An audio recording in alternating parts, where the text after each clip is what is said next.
Okay, so we were discussing about sample handling. We had a device where we don't know what is the exact sample handling procedure was done, what was the quality of the sample, but on the other hand, we had a clear indicator of the quality because there was no hemolysis, no microfibrillary clots that were formed. The sample was centrifuged exactly for 3000 rpm for 7 minutes, which was the manufacturer's recommendation. So any variation in the result due to sample quality can be ruled out at this point. Okay, so far we had seen the sample quality is not going to interfere with the test. Phlebotomy and transportation was not going to interfere with the test. Okay, there are other factors also which can have an effect on the final testing, final result of the measurement. Now comparison of values. Okay, from the glucometer, the values of obtained was 90 milligram per dl, and autoanalyzer it was 115 milligram per dl. Okay, so we can see there is high variation. So a variation of more than 20% is visible. So 25 milligram per dl is almost 20%. So this creates a problem. Okay. So according to the CLSI guidelines, which is the international governing body for laboratories, there should not be variation of more than 20%, okay, between two methodologies, two instruments. Whenever you are comparing with the two instruments, the variation in result should not be more than 20%. Anything that is more than 20% indicates there is no valid accuracy happening between the two instruments. So this point is very important. So it gives us a statistical significance in difference. Okay. So now we can say the difference is not there. Now we have to find out which instrument is more accurate. The next is there are some non-avoidable factors. Number one, human factor again. This was based, all this information that we are obtained, it was based on the inputs given by the laboratory technicians and the ward nursing staff. Okay, the nursing staff who are at the ward who handled the sampling, glucometer, their input was taken, and people who are in the laboratory who received and performed the test for uh, glucose in the fully automated analysis, their input was also taken. So that is human factor to try to hide any mistakes. They can tell some lies. It is we do expect this kind of behavior. There is not new. Okay, so we have to believe in this, but there is one additional information. So what I did was I took the sample, that same sample, which was stored very well properly because there was a discrepancy. So I took it to the another facility, another laboratory, which had a similar instrument, similar methodology, which was calibrated and maintenance and quality control was up to date. And luckily for me, the testing reagent lot number was same, the batch number was also same. So it was a similar, almost similar instrument. Okay. So this step was taken to make sure there is no hidden issues in the autoanalyzer testing. So what is this hidden issues? We are talking about the random errors that might have occurred in the instrument. Okay. Maybe the temperature fade or there was a expired cartridge on board, expired reagent cartridge was on board or not. These things had to be ruled out by an instrument that was very similar to which we had tested the plasma glucose value. When I did this, so I got a value of 170 milligram per dl, which is within the 20% variation. So it was accurate. Okay. So from here, what we have done is we have ruled out the instrument having a issue. Okay, the fully automated analyzer has been ruled out to cause the variation. The focus is only on the point of care testing device.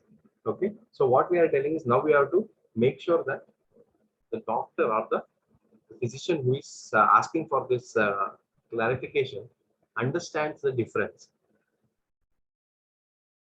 right? Now come, let's go to the analysis. To analyze all the factors, whether we have to then decide we have to include or exclude in our final decision making, right? So testing devices. We'll start with testing devices. Methodologies we are excluding because both instruments use similar testing methodologies. Again, there is no difference. Both instruments used glucose oxidase peroxidase method. Sampling time we are excluding. Okay. So the reason being excluding sampling time is because both samples were collected at the same time. Okay, both were random plasma samples. So there is no solution to this. Phlebotomy, however, in blood sample we are including. Okay, because for estimation of plasma blood glucose level, capillary whole blood is not ideal. Okay, now we are understanding the difference. Capillary whole blood and plasma blood glucose are different. Not only that, that itself causes a discrepancy which lowers the concentration of glucose when you do whole blood analysis. But it creates one more problem. During collection of capillary blood, whatever blood that is collected is diluted in tissue fluid. Okay, because you have to squeeze the extremity, squeeze the finger, and this when you squeeze, it can result in lysis of certain tissue cells, and whatever the tissue fluid is inside, these are called as juices that come out of the cell and dilutes the capillary blood. So that can alter the test. So this possible one point we can say why the point of care testing device method was inaccurate, because of the blood sample that was collected through capillary, which is not ideal, and we can expect some amount of contamination by tissue juices with the blood. So always if you want to check the plasma blood glucose level, this is what I had told to the physician. Always use fluoride plasma, okay, to assess plasma glucose level. Don't use whole blood or capillary blood. It is just not accurate enough. Again, transportation we are excluding because samples were transported to the laboratory as per the protocol.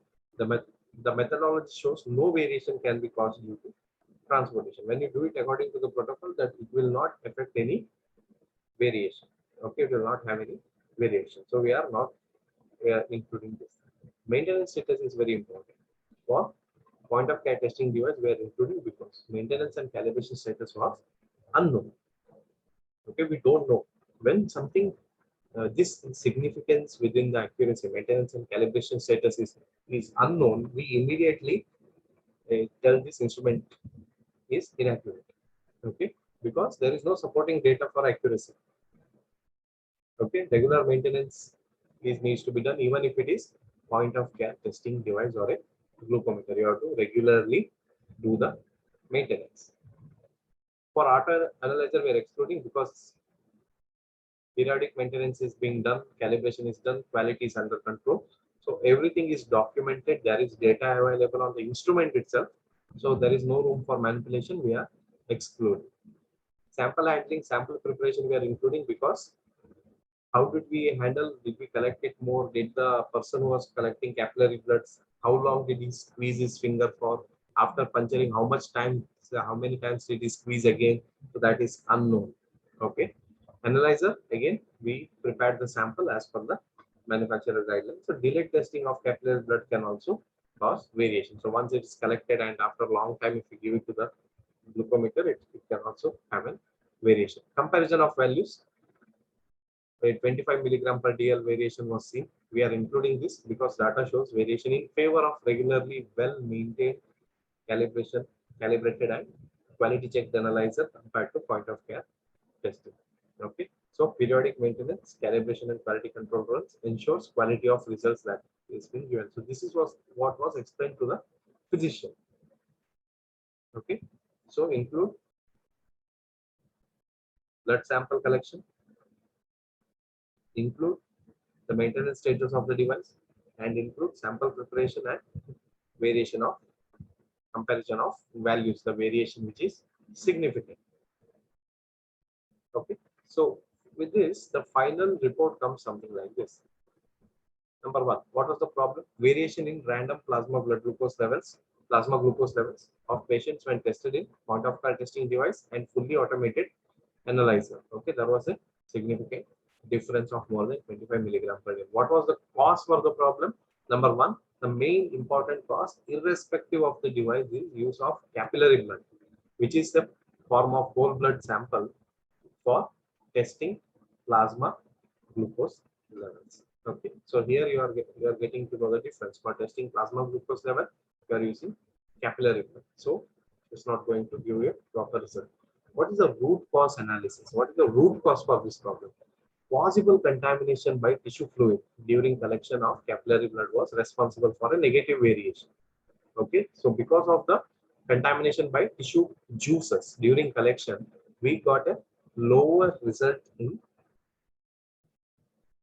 the glucometer when we compare to a sample, plasma glucose sample collected through venipuncture and tested in a fully automated analyzer. Okay, corrective action again. Number one, first thing you have to make sure that you understand is values that you get based on PCR testing is not correlated. You should not try to, whenever you are comparing with the, uh, you have to make sure here is